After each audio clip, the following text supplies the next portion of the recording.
Of that chorus, Democrat Texas State Representative James Talarico, who recently flew on a private plane and currently resides in Washington, D.C. James, thank you very much for being here. Now, we know you met with Chuck Schumer and Nancy Pelosi today, and the talking points, they've been issued.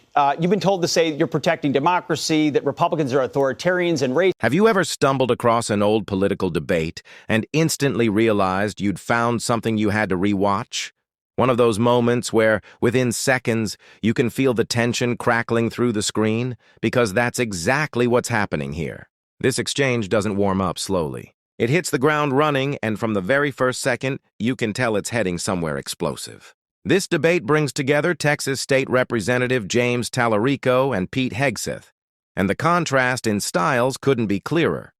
On one side, you've got an attempt to explain democratic principles, voting access, and the broader stakes behind those issues. On the other, you've got rapid interruptions, reframing mid-sentence, and answers being cut off before they can fully land. It's sharp, aggressive, and unmistakably modern cable news energy. What makes this exchange so revealing isn't just the disagreement. It's the pace. Thoughtful explanations don't stand a chance here. Speed wins. Interruptions become strategy. Control of the conversation matters more than the substance of what's being said. And you can actually watch that dynamic take over in real time. The escalation doesn't arrive in one dramatic outburst. It builds layer by layer. Each interruption raises the temperature. Each redirect shifts the focus. And before long, the debate stops being about voting or democracy at all. It becomes a struggle over narrative control. Who gets the last word? Who frames the moment? Who looks confident under pressure? And here's the key point. Whether you side with James, with Pete, or with neither of them, this exchange is a near-perfect snapshot of how modern political debates actually function. Not how we wish they worked, but how they do work. Performance over patience. Framing over explanation. Momentum over nuance. Before we dive into the full story, comment where you're watching from, and don't forget to like and subscribe so you don't miss the next one. Of that chorus, Democrat Texas State Representative James Talarico, who recently flew on a private plane and currently resides in Washington, D.C. James, thank you very much for being here. Now, we know you met with Chuck Schumer and Nancy Pelosi today, and the talking points, they've been issued. You've been told to say you're protecting democracy, that Republicans are authoritarians and racist, they're blocking the ballot box, you want voter suppression. I've got it. Texas Republicans are racist. But you're in D.C. now, and the talk is all about H.R. 1, and they're gleefully promoting your effort to promote their national effort. It kind of seems like they're just using you as a prop or a puppet. So, I'm an eighth-generation Texan. I've only been in D.C. twice in my life. This is the second time. I'm a former middle school teacher who ran for office just to try to make my community better. And I swore an oath when I first got elected 2 years ago to uphold the Constitution of the United States, and also the Constitution of the great state of Texas. And after our former president, Donald Trump, started his big lie that the election was stolen, Republican legislators in capitals across the country. Wait, how did you make this about Donald Trump in 20 seconds? That's a bit of a record. So now you're going to voter suppression, which I get it. But if this is all about your allegiance to Texas and you're an eighth-generation Texan and all that, and the Constitution, by the way, the Constitution, Section 1, Article 4, gives authority to the state legislatures, then why are you not in Texas? And why are you in Washington, D.C. doing press conferences with federal officials? I was just going to answer that. It's a great question. And what I was saying is when President Trump lost the election, he told Republicans across the country that he didn't lose the election. And this caused Republican legislators in state capitals from Georgia to Austin to start putting forward bills that would make it harder to vote. And actually, Texas is one of the hardest places to vote in the whole country. And so when this started, many of my Democratic colleagues tried to negotiate with our fellow legislators, most of them Republicans, to try to make the bill less damaging, less harmful, less dangerous to constituencies across the state of Texas. Unfortunately, our Republican colleagues didn't want to negotiate with us. Is 17 days of early voting and adding an hour of voting too much? Is it too difficult to provide, I don't know, your driver's license number and the last four digits of your Social Security number? Is that too much to ask a voter in Texas? So what this bill does, and I'm glad you asked because it gives me an opportunity to correct something you said earlier, which is that this bill actually reduces the amount of time for early voting. Oh, it does? So in Texas, currently, a county can extend voting to 24 hours. You can actually vote all night, which is really convenient if you work during the day. A lot of working folks aren't able to get off work to go vote. It's voting at 2 a.m. in the morning. It's voting at 2 a.m. in the morning that is the key issue.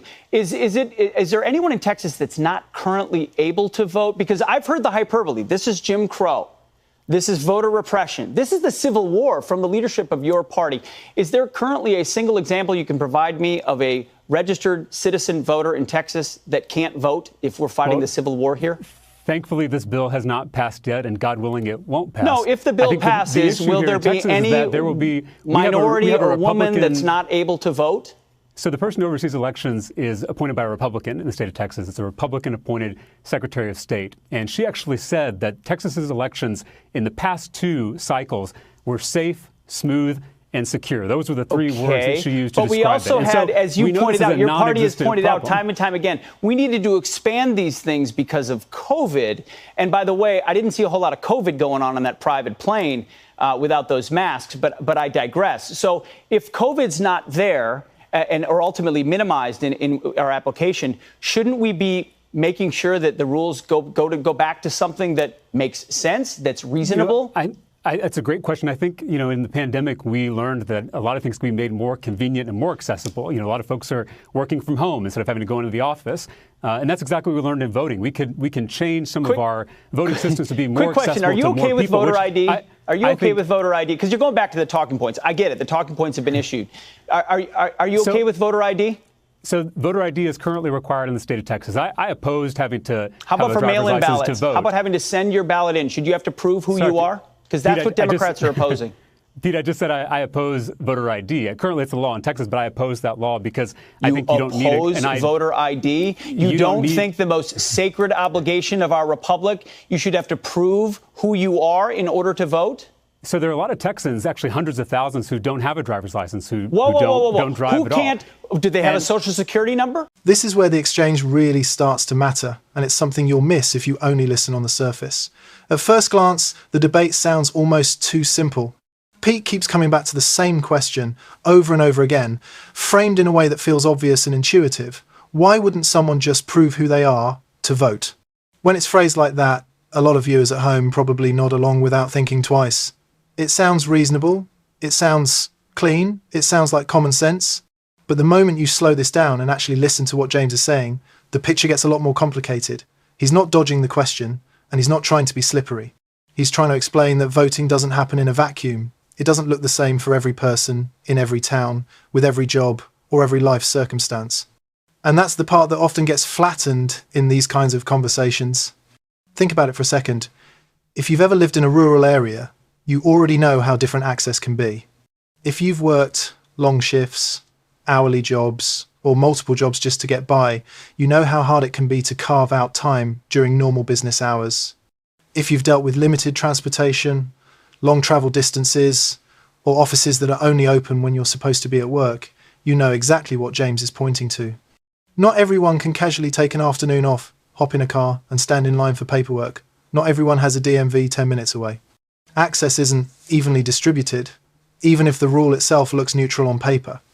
And there's another detail here that's easy to overlook, but incredibly important. Texas's own election officials, the people who actually oversee and administer elections, have described recent elections as safe, smooth, and secure. That's not spin from activists or talking heads. That's coming straight from inside the system. So once you accept that fact, a natural question follows. If the system was already working, what problem is being solved here? That's the real tension in this clip. Pete keeps trying to compress the entire issue into a single principle, a single requirement, a simple yes or no frame. Meanwhile, James is trying to zoom out and talk about lived reality, how people actually experience voting in their everyday lives, how rules that seem minor on paper can create real obstacles in practice. And if you've ever struggled to find time to vote, or realised you were missing a document at the worst possible moment, or discovered that something that sounded easy turned out to be anything but, this probably feels familiar, this isn't abstract, it's practical, it's personal. What makes this exchange so striking is that both sides are essentially talking past each other. One is anchored in theory and principle, the other is focused on logistics and human experience. And as the viewer, you're left trying to reconcile how both of those things can exist at the same time. That's the real takeaway here. When you move past the surface level clash and actually listen, you start to see the layers underneath. The legal arguments, the logistical barriers, and the human cost of decisions that might otherwise sound simple. Conversations about voting are never just about rules. They're about the people who have to live with those rules every single election cycle.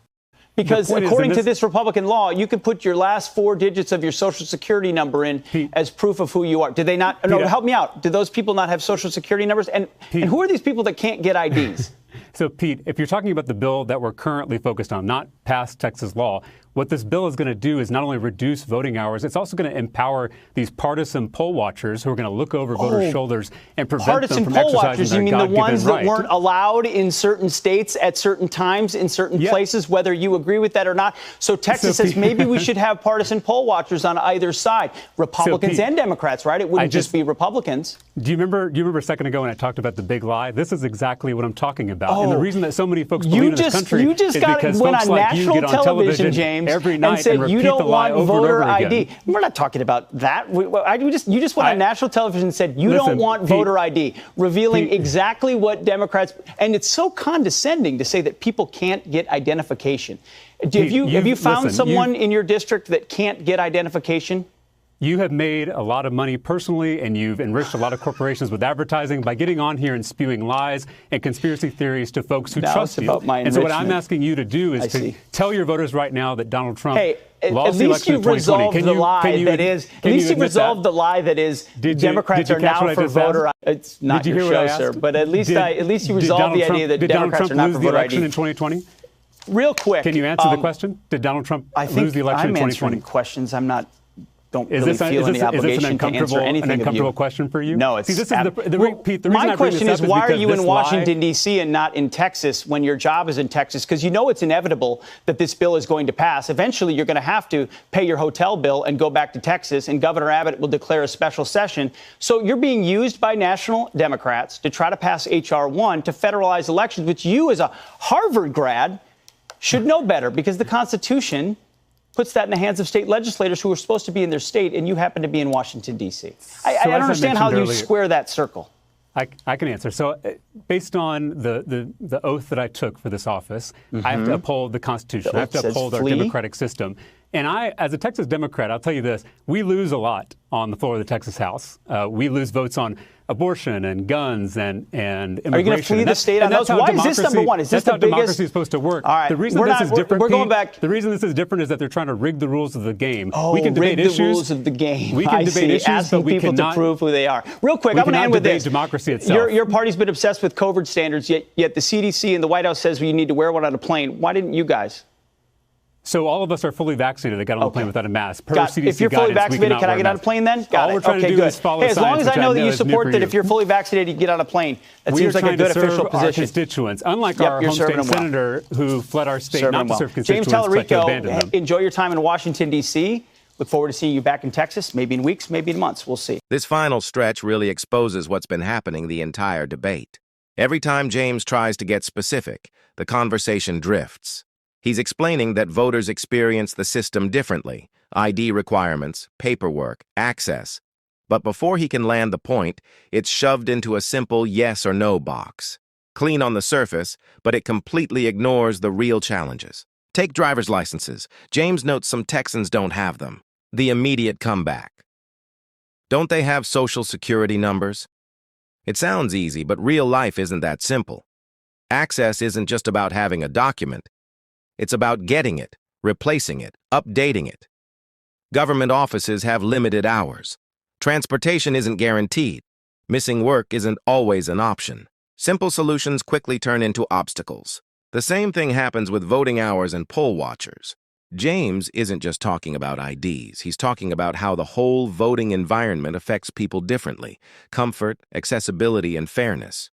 But that context keeps getting lost as topics stack up faster than he can address them.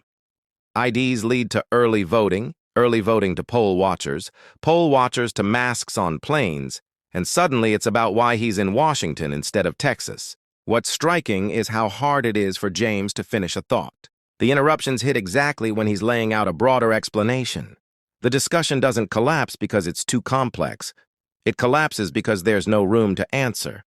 And when a point isn't completed, it looks like evasion, even when he's clearly answering. Through it all, James stays calm. He keeps returning to the core issue, the rules that govern elections and how changing them affects real people. Meanwhile, the conversation keeps shifting, making coherent explanation nearly impossible. This isn't just a debate anymore. It's a fight for control of the conversation. The final exchange says it all. James starts explaining the constitutional reasoning, and before 10 seconds pass, the topic is yanked elsewhere. It's no longer about understanding. It's about dominating the microphone. What stood out to you the most? Did slowing it down change how you saw the conversation? Drop your thoughts in the comments. I read them all. And if you enjoy these deep dive political breakdowns, like the video and subscribe to The Honest Parliament. Every view, comment, and subscription helps the channel grow.